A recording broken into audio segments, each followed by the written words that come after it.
Hello everyone, welcome back to HardReset channel. In today's video I want to show you how you can use your game launcher or game center in OPPO Find X6.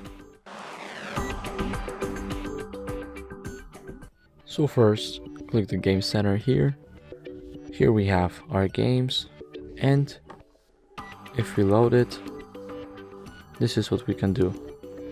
We can launch the game in low power. We can launch the game in balanced mode, or launch it in a pro gamer mode, which is designed to maximize our phone performance, but of course our battery won't be lasting long with this setting. And that's pretty much it. Thank you guys for watching. Make sure to like, subscribe, and see you in the next video. See you.